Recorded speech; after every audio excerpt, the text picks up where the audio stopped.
Hello everybody, this is advocate Prem Chitlanga and आप सबका स्वागत है इस बहुत ही छोटे और क्विक सेशन में जहां पे हम डिस्कस करने वाले कि जब हमारा एमएचसीटी अभी सर पे है, 5 इयर्स लॉ एंट्रेंस के लिए जो लोग एस्पायर कर रहे हैं, एमएचसीटी 2-3 दिन बाद ही है, तो ये लास्ट 3 दिन में या लास्ट 2 दिन में अपने किस तरीके से अपने मैथ्स के सब्जेक्ट के साथ टैकल करने वाले हैं, क्या क्या अपने को मैथ्स में ध्यान देना है, नहीं देना है, मैथ्स में ध्यान देना है या नहीं देना है, all these things we are gonna discuss right now in this video.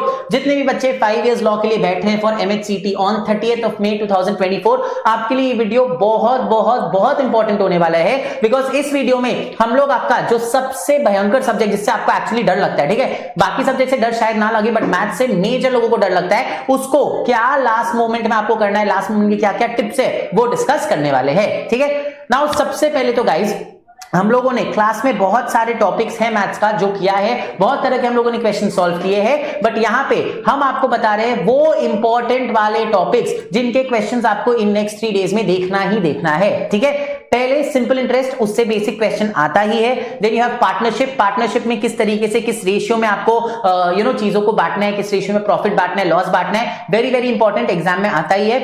Averages, आपको बहुत क्वेश्चंस आते हैं कि मान लो 5 लोग का हाइट का एवरेज इतना है तो बताओ उसमें से क्या कितना हो सकता है वगैरह वगैरह, ये बहुत इंपॉर्टेंट है, तो एवरेज देखना है। टाइम एंड वर्क, हम हमेशा ही बोलते हैं टाइम एंड वर्क का जो क्वेश्चन है वो आपको मैथ्स में भी पूछा जा सकता है and at the same time LR में भी पूछा जा सकता है, तो time and work very very very important from the examination point of view.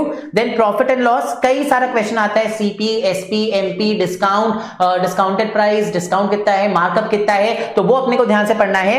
And data sufficiency, आपका अगर एमएचसीटी में मेरे से पूछोगे वन टॉपिक जो सबसे इंपॉर्टेंट है, that is your data sufficiency, because data sufficiency से बहुत एग्जाम में क्वेश्चंस आते हैं। हाँ, डेटा सफिशिएंसी में अलग से आप कुछ नहीं सीखते हो, डेटा सफिशिएंसी में जो भी अपने डिस्कस करते हैं वो आपके बाकी के टॉपिक से ही रिलेटेड होते हैं, बट डेटा सफिशिएंसी को कैसे अप्रोच करना है, आंसर कैसे देना है, ये आपको समझ के जाना बहुत इंपॉर्टेंट है। आई एम श्योर जितने भी बच्चे यहाँ पे अभी ये वीडियो देख रहे होंगे, आप लोगों ने ऑलरेडी ये टॉपिक्स पढ़ रखा है, सब आपकी तैयारी हो चुकी होगी। अगर नहीं भी हुई है और अगर आप सोच रहे हो मैथ्स अभी तैयारी स्टार्ट करने का, इन टॉपिक्स को पक्का से देख के जाना, because exam point of view से ये टॉपिक्स बहुत बहुत बहुत ज्यादा इंपॉर्टेंट है, मतलब they are very very very important, इनको आप बिना देखे जा नहीं सकते हो। सो ये मेक श्योर कि आप ये टॉपिक्स पे ध्यान दे दो। उसके अलावा कुछ पॉइंट्स हम यहां पे लिख के आए जो बहुत इंपॉर्टेंट है, जो अगर आप ध्यान दोगे तो it will be better for you. Number 1 is फॉर्मूले। देखो, मैथ्स का जब भी आप कोई भी एग्जाम देने जाते हो ना, एलआर जैसा नहीं होता, क्योंकि मैथ्स में यू नो कि ये फॉर्मूला है, ये फॉर्मूला है, ये फॉर्मूला है। अगर हम प्रॉफिट एंड लॉस की बात कर रहे हैं तो आपको profit percentage, loss percentage, profit कितना, अगर आपको प्रॉफिट बता देगा, सीपी बता देगा, एसपी निकालना है, सीपी निकालना है, डिस्काउंट निकालना है, मैक्सिमम इतनी चीजें पूछ सकते हैं, तो उन सब के फॉर्मूले को प्लीज ध्यान से पढ़ के जाना। मैथ्स में ऐसा कुछ बहुत ही भलता सा नहीं आता है जहां पे आप जो फॉर्मूला पढ़े वो लगा नहीं सकते। क्वेश्चंस के नंबर्स चेंज हो जाएंगे, क्वेश्चंस का जो आपका दिखाने का तरीका वो चेंज हो जाएगा, बट फॉर्मूला तो सेम रहेगा।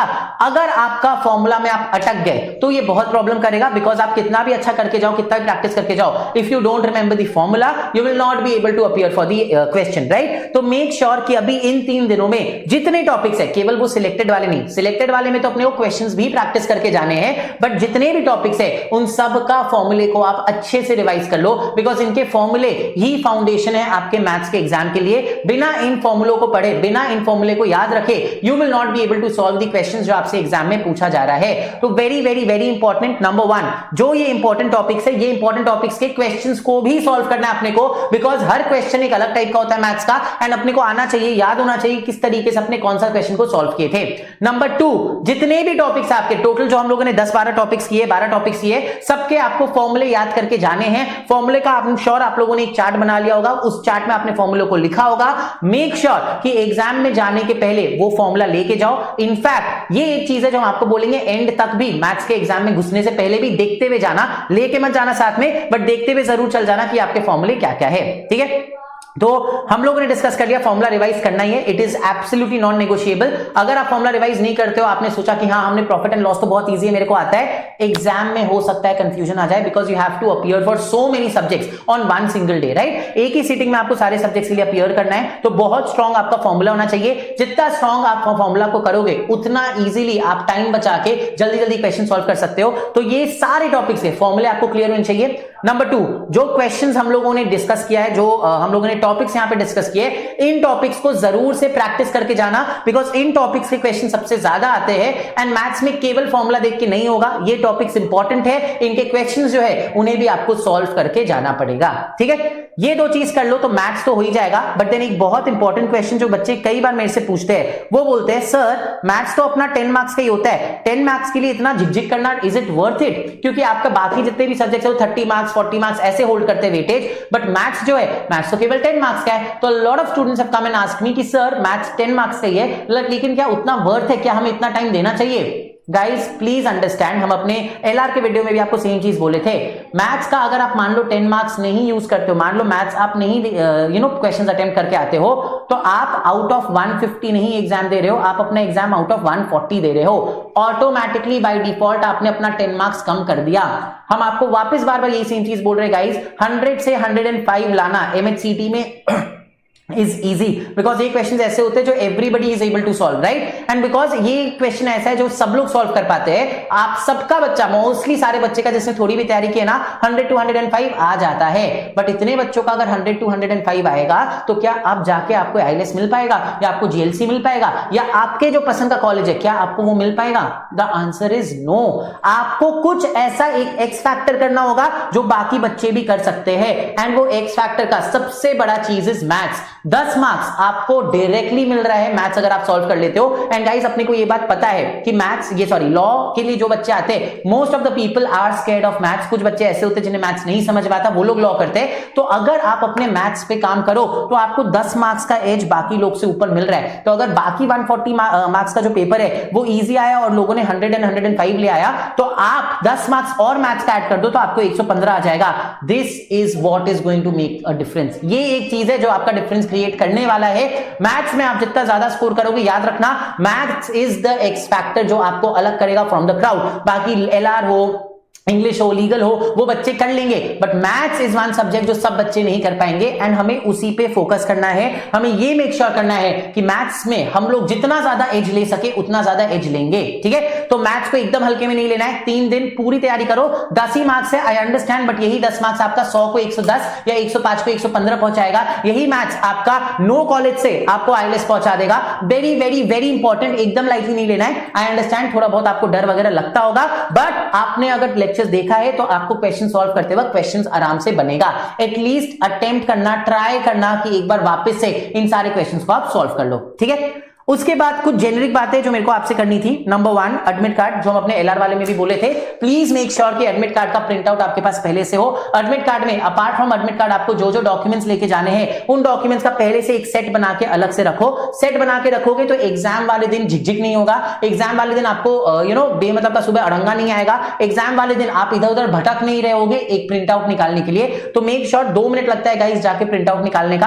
आज कल में ही प्लीज अपना एडमिट कार्ड का प्रिंट आउट निकाल लो और एडमिट कार्ड को अच्छे से रीड कर लेना, so that you understand the rules कि अंदर क्या क्या ले जाना अलाउड है, क्या क्या ले जाना अलाउड नहीं है। आपको समझ में आ जाएगी किस तरीके से आप अपना ये कर सकते हो, क्या बोलते हैं पूरी तैयारी क्या करना है, ताकि 30th को सुबह आपके साथ कोई भी पंगा नहीं हो। ठीक है, सेकेंड, जो भी एडमिट कार्ड में आपको सेंटर दिया गया है, मेक श्योर कि एग्जाम के एटलीस्ट एक दिन पहले आप उस सेंटर को विजिट करके आ जाओ। बिकॉज सेंटर आपको अगर पता रहेगा तो अगेन 30th को सुबह आपका दिमाग खराब उस रीजन से नहीं होगा।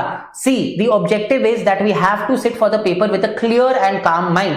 अगर सुबह आपका एडमिट कार्ड की वजह से पंगा हो गया, या सेंटर नहीं मिल रहा उसके वजह से पंगा हो गया, लेट हो गए किसी चक्कर में, तो ये कहीं ना कहीं आपके परफॉर्मेंस पे रिफ्लेक्ट करेगा ही करेगा। तो मेक श्योर एडमिट कार्ड पहले से डाउनलोड कर लिया है, एडमिट कार्ड पहले से रीड कर लिया है, जो जो रिक्वायरमेंट्स सब चीज समझ लिया है। कोई भी क्वेश्चंस आ रहा है कि एडमिट कार्ड में ये बोला गया है, इसका क्या होगा, वो बोला गया इसका क्या होगा, please get in touch with us, हम लोग क्लियर कर देंगे। बट ये सारी चीजें पहले से करके रखना। सेंटर पहले से देख के आ जाना। If you already know your centre very well, अगर नहीं पता है, कोई नया नाम दिख रहा है, पहले से एक दिन जाके देख के आ जाओ, सो दैट उस दिन सुबह चिक चिक ना हो।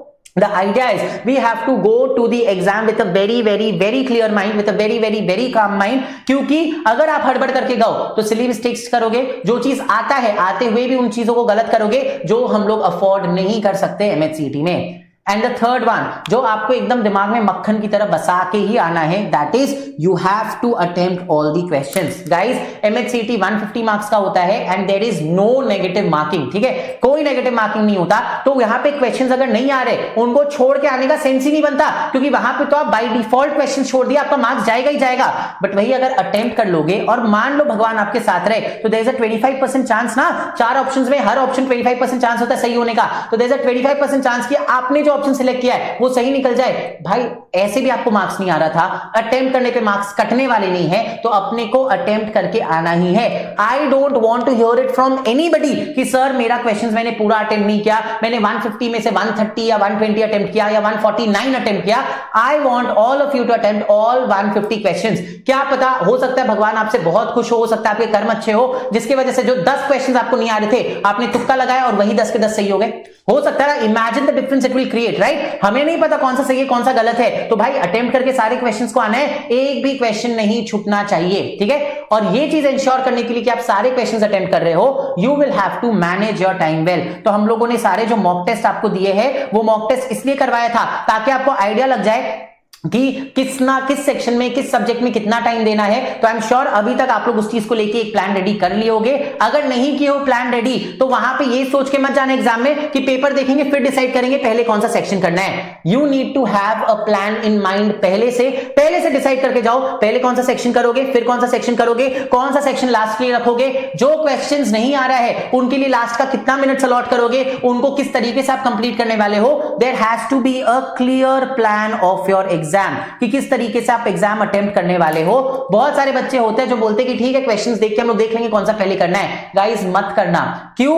बिकॉज सी जैसे आप वो 2 घंटे में एग्जाम दे रहे होगे ना, धीरे धीरे आपका मेंटल फटीगनेस भी आते जाएगा, धीरे धीरे आप टायर्ड भी होते जाओगे। तो नेचुरल सी बात है जितने फ्रेश आप फर्स्ट क्वेश्चन के लिए थे उतने फ्रेश आप शायद 100 क्वेश्चन के लिए नहीं रहोगे, ठीक है। तो ऐसा कोई टॉपिक जहां पे ज्यादा दिमाग लगाना पड़ता हो आपको, या ऐसा कोई टॉपिक जो आप केवल फ्रेश माइंड से कर सकते हो, कीप दैट स्टार्टिंग में। ऑन द अदर हैंड ऐसे टॉपिक जो आपको लगता है ये तो मक्खन है, ये मेरे से आराम से हो जाएगा बिना बहुत ज्यादा दिमाग लगाए, उनको आप लास्ट में करना अफोर्ड कर सकते हो। This is something which will be very personal to everybody. ये बहुत सब्जेक्टिव चीज होता है, बट मेक श्योर कि आप प्लान लेके जाओ, प्लान करो प्रॉपर तरीके से आपको जो भी एग्जाम में जिस हिसाब से अपीयर करना है, बिकॉज उसके बिना it is going to be very very very difficult time को मैनेज करना।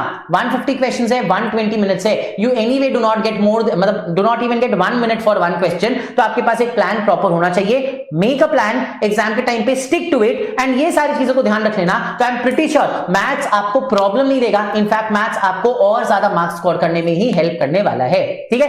तो आई होप ये सारी चीजें आपको याद रहेगी। फॉर्मूले सारे रिवाइज करके जाने, जो इंपॉर्टेंट टॉपिक्स हम आपको बताए वो इंपॉर्टेंट टॉपिक्स के क्वेश्चंस प्रैक्टिस करके जाने। मैथ्स का 10 मार्क्स है तो उसको लाइटली एकदम भी नहीं लेना, बिकॉज दिमाग में रखना ये चीज, maths is going to be your game changer. It is that subject, these are those 10 questions which are going to make the edge for you, make all the difference for you. तो इसको एकदम lightly नहीं लेना है। Admit card पहले से download करो, पूरा रीड कर लो, पहले से प्रिंट आउट निकाल लो, सेंटर पहले से एक बार विजिट करके आ जाओ, सारे क्वेश्चंस को अटेम्प्ट करना है, एक भी क्वेश्चन छूटना नहीं चाहिए। एंड कौन सा सेक्शन पहले करोगे, कौन सा सेक्शन बाद में करोगे, इसका प्लान पहले से बना के जाना है, अपनी कैपेबिलिटीज, अपने नॉलेज, अपने इंस्टिंक्ट्स के हिसाब से, एंड वहां जाके उसी प्लान के हिसाब से पेपर कंप्लीट करना है। Make sure you manage your time, make sure अपने प्लान को टाइम के हिसाब से बनाओ, सो दैट एक भी क्वेश्चन अपना छूटना नहीं चाहिए। अगर आपने इन चीजों की ध्यान रख दी तो बाकी पढ़ाई तो आई एम श्योर आप लोगों ने कर रखा है। आई एम 100% श्योर कि हमारे सारे बच्चों ने प्रॉपर तैयारी की है, प्रॉपर पढ़ाई किया हुआ है। बस अब उस तैयारी को, उस पढ़ाई को उसके अंतिम अंजाम, अंतिम मुकाम तक ले जाने की बारी है, और वहां पे अपने से चूक नहीं होना चाहिए। तो इन चीजों का ध्यान रखना, and I am sure you guys will come out with flying colours.